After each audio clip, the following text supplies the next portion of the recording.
So, dear all, we're starting a new episode of our podcast, and today we will be talking about sourcing strategies. And one of the specific sourcing strategies we will be discussing is Nearshore. And to discuss that, we have probably the best possible guests, people with a lot of data, people that are coming with a lot of independent insight, people from a company called Everest, which is an analytics company. So, Akshay Mathur on the call and Sumit Kumar on the call. Maybe over to you guys to present yourselves. Sure. Thank you, Max. And nice to be here. Just to quickly introduce myself, my name is Akshay. I'm a vice president of the firm. I advise our clients in their issues around location optimization. Again, good to be here and look forward to the discussion. Thank you. Sumit? Thank you, Max, and thank you, Akshay. I am a practice director in the firm, work closely with organizations on locations and workforce strategy. Nice to be in this discussion and look forward to it. Absolutely. And then we could have taken this dialogue in many directions. And then, of course, in the last 2 months, one of the kind of the most obvious directions is artificial intelligence and the impact of artificial intelligence on developer productivity. Because probably ChatGPT it's actually probably the first tool that has such a big impact, not only on accountant productivity, legal folks' productivity, but also on developers themselves, right? Because potentially our work is going to be much more productive. So, but today we're not going to discuss that. We're going to discuss a much more simple topic, supposedly, sourcing. How do we source work from inside firms, from outside firms, and there is a wealth of information out there that many people professionally in the business have, and then very often this information is not available for general public. And then today, we will be able then to discuss some of these things, and then hopefully then share some of the information which is otherwise not that easy to get hold of, right? And then maybe first question to our colleagues from Everest. So how do we define this context of, what is nearshore? Why do you need nearshore? Is it a concept which is already in place for a while? Is it still important? And what are the dynamics in development of nearshore? Sure, Max. Thanks. Yes, there are different ways in which organizations source their talent across different shores, right? So you yourself mentioned offshore. The three prevalent models, to be honest, are offshore, nearshore, and onshore. And again, they have different definitions depending on the source market. So in very, very simple words, if you're sourcing services from the same geography, which is your source market, that primarily is called onshore. So your locations such as Germany, France, US, United Kingdom, these are major source markets. And if you're sourcing services delivery from these locations, that becomes onshore. Now, when you start looking at nearshore, again, these are locations which are closer to the source market, either in form of time zone or even geography, right? Geographical distance, that becomes nearshore. The beauty of these locations is that they provide some cost arbitrage compared to the source geography. Plus, at the same time, they provide you access to talent. Right? So when you talk about European context, CEE, Central and Eastern Europe, is nearshore, right? So the likes of Poland, Lithuania, Latvia, Portugal becomes nearshore. Now, the last thing in this is the entire offshore terminology. Now, these are locations which are, let's say, significantly away in terms of either time zone. So let's say a difference of more than 3 to 4 hours or even distance. These locations provide significant cost arbitrage from a onshore source market perspective. And firms use these to typically have their operations, right? So the likes of India, Philippines, Malaysia, these typically become your offshore geographies. Now, the decision is not generally taken in, absolute terms, right? So you have different criteria, and based on which you can decide whether you want to have your services in offshore, like let's say India, or you want to retain something within nearshore, let's say Latvia, Lithuania, Estonia, or even you want to have some of these people working out of your source markets, let's say a UK. And actually, add on to that, there is multiple key rationale when it comes specifically to leveraging nearshore as a geography. Your rationale can be your proximity to your source geographies, the likes of Germany, US, UK, France. Some proximity, it can be in terms of geography, it can be in terms of your time zone, it can be in terms of your culture. So that is what key rationale that we've been hearing from organizations.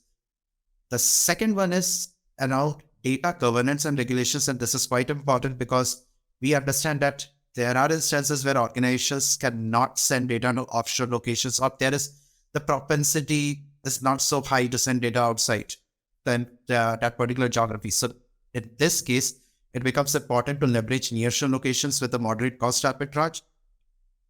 Third is around the business resiliency aspect. So nearshore locations typically offer you quite resilient business environment. They were resilient even during the times of pandemic. So net a positive plus. And the fourth one is around the availability of multilingual talent. So the beauty of these locations is that, let's say if I want to serve France, I can get French talent from some nearshore countries. If I want to serve, let's say, Spain, I can get Spanish talent from nearshore geography. So availability of multilingual talent is a big plus for these locations. Thank you. That's really a good relay into some maybe more difficult questions, right? This was on the market for now quite a while, right? I mean, probably some of the first offshore locations by memory are beginning of 1980s. First offshore location for Accenture is 1982 in the Philippines. And then nearshore also for Accenture is like 1990, probably Spain, nearshore. And then we've gone through various, macroeconomic and geopolitical cycles, big globalization expansion, then kind of maybe optimization of globalization expansion. Now we have a bit of a subdued globalization where we are trying to deliver potentially from closer locations or optimize the way we deliver, optimize supply chain, optimize talent chains. So how do you see it from, a third-party advisor? How did the nearshore picture change? And what is the role of nearshore for Europe from your perspective? Yes, I think things have changed the past couple of years, right? And as you rightly mentioned, the world has gone through different business cycles. The way we see things now, yes, while there is advantages of being in offshore geographies, there is advantage of the entire cost arbitrage or even scalability from a talent supply chain perspective. Nearshore retains a very special role because there are things, for example, if you are delivering some work in Europe, you need to be compliant with certain local regulations. So you need to have some of your delivery based on Europe, right? Then offshore, for example, cannot fulfill everything. So, for example, Sumit spoke about multilingual talent. That is something which typically is difficult to scale up in offshore geography. Right? So, nearshore continues to have its own special place as far as overall delivery is concerned. And I think the trend which we see now is it varies based on the kind of function you're delivering, based on the kind of technology stack. For example, some technology stack, you might be better off having more presence in offshore. While at the same time, there might be certain roles, there might be certain things which require you to be, closer to have better overlap with the source geography, right? So again, as I was saying, right, so nearshore continues to have that special place, special purpose as well. So again, it provides you or an organization the ability to grow, whether it is, having people who are closely situated to your source market so that you can have a better better relationship with them from a work perspective. It can also be about because certain roles, certain functions require you to, speak the local language. So again, those are the areas where nearshore truly shines and is a preferred shoring model compared to offshore. And this actually nearshore is a myriad of countries. Uh, we have Baltics on one hand, then we have Czech, Hungary, Poland, Romania. These are some of the biggest nearshore Europe hubs. Now, one common theme across them is that yes, they do offer you moderate cost arbitrage over your source geographies, be it Germany, France, UK. They do offer moderate cost arbitrage. They have a talent proposition as well to serve Western Europe. But each country has its own set of offerings, I would say. So if I take Poland, for example, Poland offers you a very large talent base. It offers you quite a good cost arbitrage as well when you compare it to UK. It also offers you multilingual talent base. You'd see a lot of operations for multilingual IT services, BB services being served from Poland. To augment Poland, you would see likes of Romania, Hungary. They also often put good talent base for the global services industry, both for technology and the business process side of the services. Czech Republic becomes slightly different. Czech is not as low cost as your likes of Poland, Romania, or Hungary. So typically slightly more complex processes or complex technology services where you require some more skills like cybersecurity, fintech, IoT, where the skill set required is high. That type of services you typically want to retain in Czech. And this is only for IT. Czech is also a very good hub for engineering services as well. So that is another segment for which Czech is leveraged the global services segment. Mm-hmm. Specifically speaking for Baltics, they actually have a very carved and niche position in the market. Lithuania, for example. Lithuania is leveraged a lot by GBS organizations, or as we call them as global business service organizations. Some people might call as shared services. Some people might call it as captives.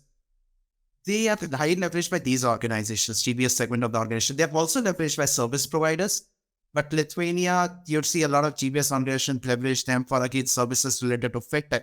You will see a lot of BFS players, finance players leveraging Lithuania for complex IT services.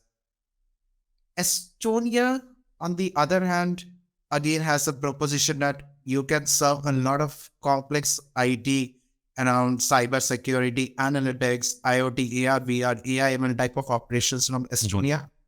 From organization standpoint, Estonia is leveraged equally well both by GBS organizations, the captive segment, and the service providers as well. Latvia, on the other hand, the talent base is not as high as the like of Poland or Hungary or Romania, but has carved a special position in the market for both information technology services and business process services. So I've spoken a lot about information technology services, sharing some more insights on Latvia for business process side of the segment. A lot of organizations do leverage it for F&A work, HR, supply chain, procurement type of work. And for the entire Baltics as a region, the operating business environment, which is your mix of macroeconomic factors, geopolitical factors, or even factors around safety, security, ease of remote working, how the government is positioning, what are the incentives in the market. From that holistic lens, if you see, Baltics does offer you a very safe operating business environment when you compare it with some of the other Central Eastern European countries. So yes, they have carved a special role in the entire global services segment when it comes to nearshore Europe. But we do also believe that there are always some areas where and you can incorporate a few levers, try to understand from other markets what they are trying to do to further bolster their overall market positioning in the market. And I have to say, I'm a fan of your dashboards because, being myself from the Baltics, I can't really say I like some of the numbers I see here. But I think the beauty of the dashboard is, you may like it or not, but, it's better you address it, right? And then, of course, each region is unique and every country has its unique value proposition. And there is a lot about, the commitment of specific team and commitment of specific business. But, I mean, the reason it was so interesting to discuss all of this is because it creates a kind of an informational environment to start addressing this, right? So from your perspective, from your experience, what are some of the tricks that different countries, for example, the Baltic countries, can learn from each other, right? We see some of the readiness here on the Latvia availability pool, and that's a big portion of discussion. I can attest to that on the national level, right? So tips and tricks that you see that other countries are employing to do that. And I have to say about Lithuania, about their captive business or global business services business. It is a story in the industry that the Prime Minister himself was the one who went out to pitch, I think, the first project, which I think was Barclays Bank, right? So I think it shows that, a very resolute strategy, very focused strategy, also makes a huge difference, right? No, absolutely, Mac. I think you are right. Lithuania's GBS story is a story of its own. See, some of these challenges are structural. So I think limitations from a population point of view, right? Mm-hmm. So while yes, these challenges exist, and you're right that we should acknowledge that, there are ways in which you can still work around those and still offer, a better value proposition to prospective organizations or even the organizations that exist in the market. Right? So something, for example, which we are seeing a lot in the last 1.5 years is there are countries within the European region who have been able to, better integrate migrants who are coming from other countries. What that has done is some of these countries are trying to integrate them in the workforce, have them work, have them assimilate into the existing workforce. And because a lot of them are actually pretty talented in the space of technology, engineering, even, cutting edge technologies like cybersecurity analytics. So that is one potential way which we think Baltics can learn from some other geographies. The other thing I think which we feel is of quite relevance today is essentially having universities designing their curriculum which are much more industry ready. We are seeing this in some of the major service delivery organizations, major service delivery economies, where they have been able to, create or forge that partnership between technology, business process firms and the universities, and are designing courses which are making these students in those geographies ready from a work perspective on day one. Mm-hmm. So again, these are some things which some of the Baltic regions can potentially adopt. I know this is happening at some scale already, but again, that is one area which potentially some of these countries can consider as they look at, growing the overall talent pool which is available for employers. One other thing which we have also seen, again, and Sumit spoke about it at length, right? We are seeing a lot of technology delivery from Baltics. We are seeing business process delivery in patches as well. I think where Baltics can potentially take a lead now, given the entire migration thesis, is on the engineering side. So a lot of migrants which we are seeing which have come up in the Baltics region, they have strong engineering credentials, and engineering services are delivering software engineering, product engineering, ER&D kind of services from Baltics can be, again, one value proposition which Baltics can pursue as they look towards, improving their attractiveness. Absolutely. And then if we kind of turn it a little bit around and then we look historically, so far, what was the way that, especially Nordics companies have leveraged Baltic locations? Sure.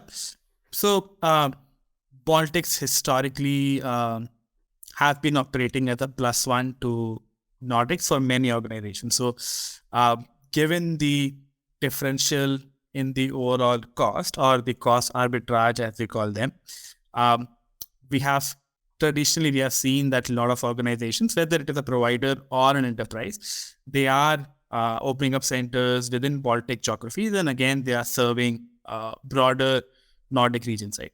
Again, couple of things which has helped Baltics reach that stage also is most of the talent pool in the Baltic state is pretty fluent in English.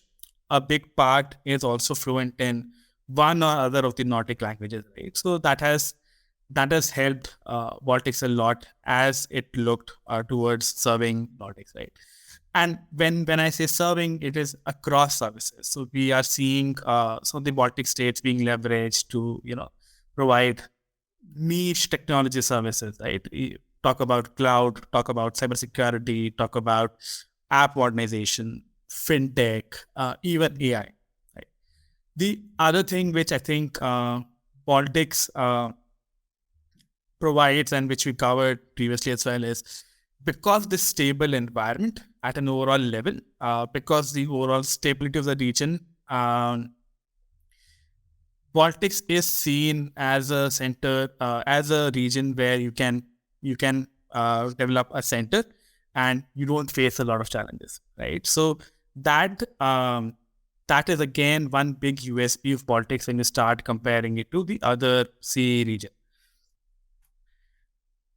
And so why don't we talk about the wage inflation, right, on attrition levels? No, and actually, you touched upon some very interesting niche and next-gen IT services. So I will speak for them. For example, in cloud security, app modernization type of services. Interestingly, Baltics have a lower wage inflation and even the talent attrition when you compare it to some of the more prominent, the common CE hubs that we speak of. Now, this is also partially driven in terms of market congestion. Some of the CE hubs said, you must have heard that the market congestion is very high. It's very difficult for players to enter into the market. We must have heard that players enter into the market, but they're not able to scale up their operations in that particular market. So these are some of the challenges which Baltics sometimes are able to solve for because talent attrition is not so high. Your wage inflation is in control, so your cost of operations don't shoot up suddenly in just 2-3 years of operation. So again, positive from that aspect. Another one is digital infrastructure, and cannot be re-emphasized more in this post-COVID era where we know that this digital infrastructure as a point has become so important. For the Baltics, we see that their digital infra, be it in terms of internet connectivity, even to tier 2 locations in the same country, internet penetration into the market, digital literacy in the market, fiber connectivity in the market, all things are quite a big plus, and it's even higher than EU average in some of the cases. So that's again a very big bolster for the entire global services industry, because you know that, let's say, if the things go south and let's say the pandemic arises again, you know that your workforce has the ability to shift into a remote working environment because they have a proper internet connectivity back at home. So again, a big plus in Baltics. And one interesting theme that we have captured is that some Middle East geographies, likes of UAE, Saudi, they leverage Baltics to procure leadership talent in some specific services.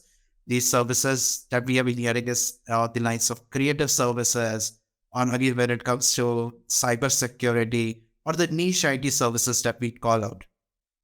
Baltics can also serve as a talent market for these Middle East geographies. It's a very interesting insight, right? Shows how things are connected. But then if we look at the same thing from a bit of another perspective, you probably see a fair share of reshoring, right? So how would you, can you talk a little bit about that? So when you say reshoring, Max, just to... Reshoring meaning that taking work, let's say, back to, let's say, Sweden. Very good point, Max, over here. So we have heard instances of reshoring as well, that, okay, let's say some organizations want to move their operations back to onshore geographies, but given the cost takeout pressures is so high right now in the market, after COVID, cost takeout pressure is top 3 challenge. We speak with any enterprise, CVS organization provider, that's the top 3 theme for them. And the biggest aspect on which the cost takeout pressure can be played with is with the shoring model. And Hence, moving to onshore geographies at this point is something that most of the firms would really shy away from. The best part is that you explore nearshore or offshore regions, but I understand there are challenges with offshore region as well. Like, for example, if my data is very important and I have some data compliance issues, I can't move operations to offshore.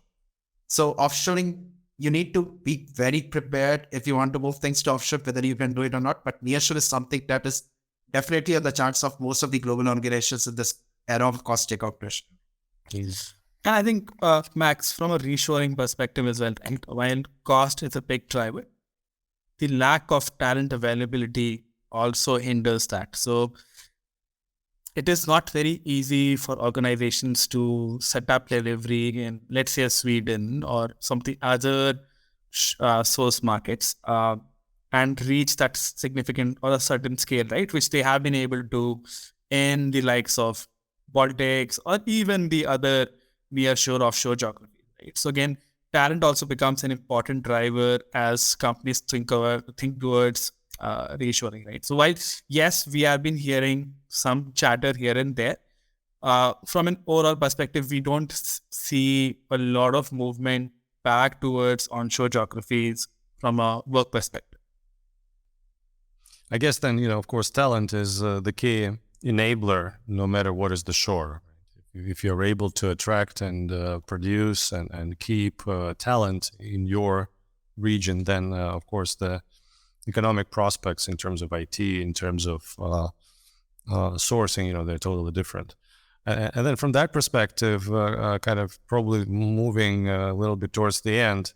So what are the ways that, the Nordic organizations are, leveraging nearshore?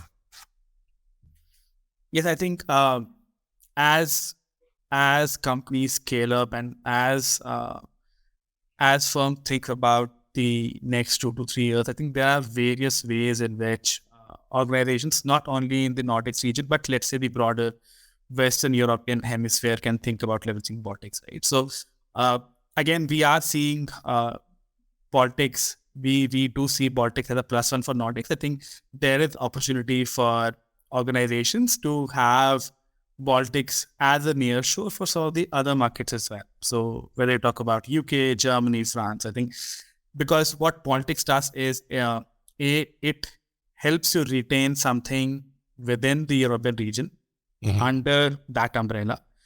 It still provides you a significant cost arbitrage compared to your delivery within onshore. So again, helps you tackle some of those margin and cost pressures, right? And plus, it provides you a setup which provides longevity or sustainability, right? Because some of these locations are pretty stable from an environment perspective. So that gives you that peace of mind. So that is one thing which we have been seeing. The other thing, I think, because of competitive pressures, we are seeing that firms are facing issues in some of the other Eastern European hubs, right? So again, Baltics can potentially become a satellite or a spoke, however you want to call it. And again, it can help augment that delivery, right? It can provide you that one center where you can still scale up to a relatively good scale, despite not losing that cost arbitrage. As we discussed, the advantages of Baltics, the fact that it is able to provide you talent which is proficient in niche technology skills, right? So Baltics can be that hub for an organization where you need developers who are proficient in cloud or proficient in cybersecurity, and Baltics can help you create that or provide that leverage again within that European. And the last one, I think, with the events, how they have shaped up in the last couple of years, I think organizations can even think about, tapping this talent which is proficient on the engineering side, and even think about, having some of their engineering centers based out of the entire Baltics region. So these are some ways, again, some of these are happening, some of these are happening in patches, but then these are ways in which organizations can broadly leverage Baltics going ahead as well. Thank you. Thank you for a great overview, and then hopefully the information that we've shared is a good input for policymakers and decision makers, both on the supply side and demand side of the market. So huge thanks to Everest for supporting that, personally to Akshay Mathur and Sumit Kumar, and then see you on the pages of LinkedIn and other platforms. Sure, Max. Thanks a lot for having us. It was a good conversation for us as well. And yes, we'll see you on all the other social media. Yes.